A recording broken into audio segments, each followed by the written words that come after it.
और आप देख रहे हैं लम्हा न्यूज़। सबसे पहले आपको बताऊं कि इस व्लॉग में होने क्या जा रहा है। सबसे पहले आपको बताऊं कि जो शाहिद अफरीदी साहब ने कहा है कि मुझे कुछ खिलाड़ियों के ऊपर एतराज़ है, लेकिन मैं उनके नाम नहीं लेना चाहूँगा।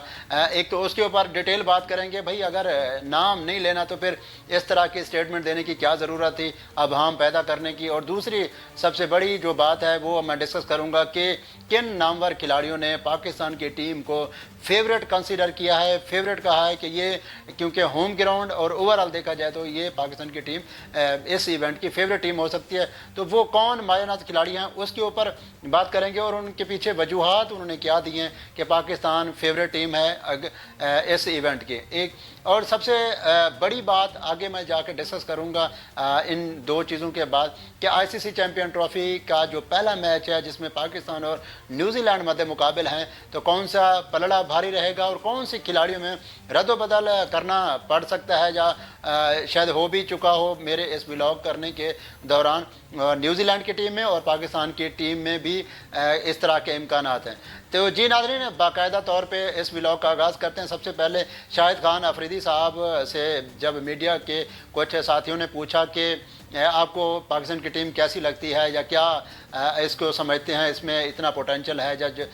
ये इवेंट को विन कर सकती है, तो शाहिद खान अफरीदी साहब ने अपने जो ख्यालात का इजहार करते हुए कहा है कि मुझे कुछ खिलाड़ियों के ऊपर एतराज़ है लेकिन मैं नाम नहीं लूँगा। मेरे भाई बाकी हर जगह पे आप नाम लेते हैं। शाहीन शाह अफरीदी की इंजरी हो जाए, पीसीबी की तरफ से वाजबात ना देने का मसला हो तो आप डायरेक्ट आड़े हाथों लेते हैं। सोशल मीडिया के हर प्लेटफॉर्म पर आप चाहे निजी चैनल हो जहाँ पर भी जाते थे तो यही बात करते थे कि पीसीबी की तरफ से देखिए इस तरह का बिहेवियर है। तो यहाँ पे आप स्टेट लेवल पे एक काज के तौर पे पाकिस्तान जा रही है और पाकिस्तान एक काज है, तो वहाँ पे आप क्यों नहीं बोल रहे कि क्या मेन वजूहत हैं। अगर आपका मशवरा है क्योंकि आप लेजेंड हैं, 25 से 30 साल पाकिस्तान की क्रिकेट को सर्व किया है, अगर आपका कोई मशवरा पीसीबी सुन लेगा तो पाकिस्तान का भला हो जाएगा, टीम का भला हो जाएगा। तो मेरी शाहिद खान अफरीदी साहब से भी रिक्वेस्ट है और मेरे सुनने वाले भी इस बात से तकरीबन एग्री करेंगे कि उनको बताना चाहिए कि किन को रिप्लेस करना चाहिए और किन की जगह टीम में बनती है और किन की नहीं बनती और उनके मुतबादल कौन से खिलाड़ी लाए जाएं,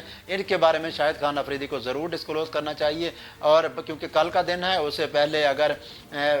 वो ऑन एयर नहीं बता सकते तो बिहाइंड द कैमरा भी बता सकते हैं और डायरेक्ट, क्योंकि उनके पास अप्रोच है। और एक और जो मेन चीज़ थी, किन खिलाड़ियों ने, दुनिया क्रिकेट के नामवर खिलाड़ियों ने पाकिस्तान की टीम को फेवरेट करार दिया है। उनमें अगर जेबी डोमिनी की बात की जाए तो उन्होंने भी पाकिस्तान की टीम को फेवरेट कंसीडर किया है आईसीसी चैंपियन ट्रॉफी के लिए। और दूसरे बड़े खिलाड़ी वो न्यूजीलैंड से हैं, टिम सोथी, और उन्होंने भी पाकिस्तान की टीम को फेवरेट, हालांकि न्यूजीलैंड टीम ने अभी ट्रायंगुलर सीरीज़ में दोनों मैचों में पाकिस्तान को अच्छे खासे मार्जिन से एक 5 विकेटों से हराया था और एक 78 रन की शिकस्त दी थी और तकरीबन वन साइडेड मैच जीते थे। उसने भी पाकिस्तान को फेवरेट कंसीडर किया। और वेस्ट इंडीज़ के एक और क्या नामवर खिलाड़ी थे इन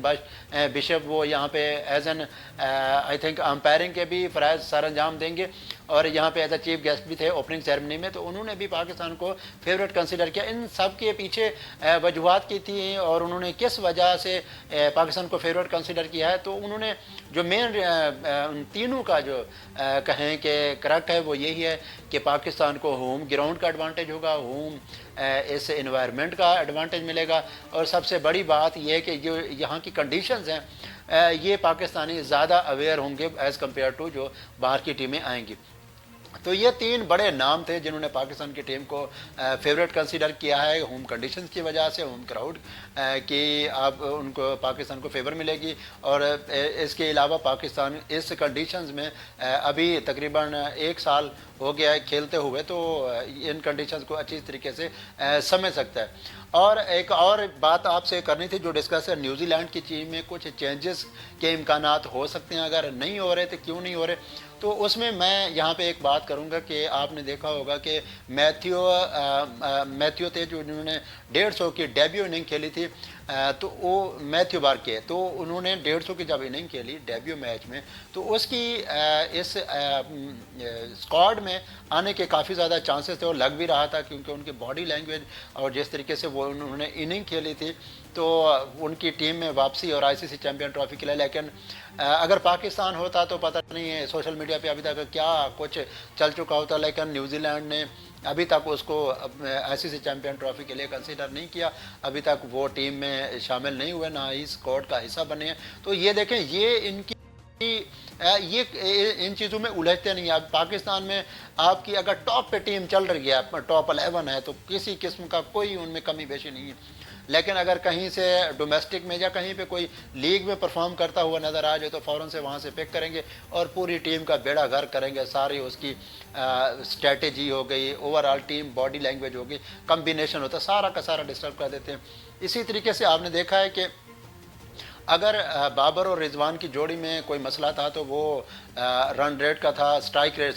ریٹ کا تھا، اسٹرائک ریٹ کی وجہ سے ان کو اوپن سے پیچھے لایا گیا، اور اب دیکھیں آپ کے سامنے اس مسئلے کو حل کرنے کی بجائے اتنا خراب کیا ہے کہ اب اوپننگ آپ کے پاس بابر دوبارہ سے لانا پڑ گئے ہیں ایک انجری کی وجہ سے، وہ کیونکہ کمپوزڈ ہے، انہوں نے 350 رنز بھی چیز کیے ہیں، تقریباً 132 بھی آسٹریلیا کے اگینسٹ سنچریاں کی ہیں اور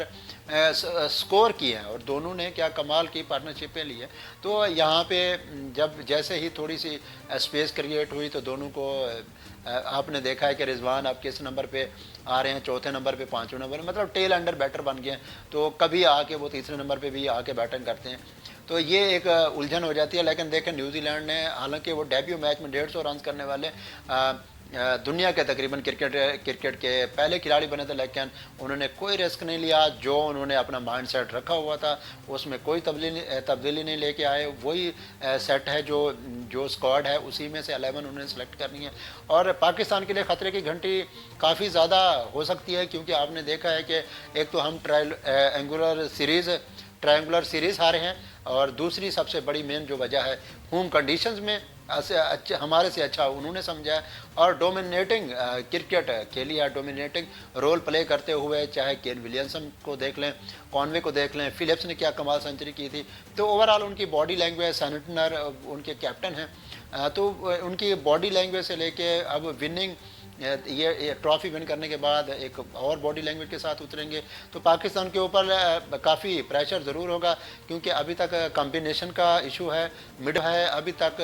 آپ کے سامنے ہے کہ ایکسپوزڈ ہے رضوان، اور اگر سلمان علی آغا کی وہ اننگ نہ ہوتی تو پاکستان کی باڈی لینگویج پتہ نہیں کہاں کی کہاں ہو جاتی، تو کافی بہتر ضرور ہوئی ہے، لیکن اتنی بہتر نہیں کہ نیوزی لینڈ سے کمپیئر کیا جائے، تو باقی دعاؤں کا بے حد عمل دخل ہوگا پاکستان اور نیوزی لینڈ کے میچ میں۔ اللہ کرے کہ اوپننگ جو میچ ہے پاکستان اچھا سٹارٹ کرے، کیونکہ اگلا جو بڑا میچ ہوگا وہ انڈیا کے ساتھ ہوگا، دبئی میں ہوگا، اور کھچا کھچ گراؤنڈ ہوگا، کراؤڈ ہوگا، اور آپ کے سامنے سوشل میڈیا کے اوپر جو پھر جیتنے اور ہارنے کی صورت میں میمز بنیں گے، اور کون باپ ہے کون بیٹا ہے کہ سٹارٹ ہوگی، اور یہ کنورسیشن تب تک جاری رہے گی، آپ کو پتہ ہے کہ جب تک دوسرا کوئی انڈیا اور پاکستان کا میچ نہیں ہوگا۔ تو ناظرین یہ تھا آج کا ایکسکلوسیو انالیسز۔ کل کے میچ سے پہلے ہم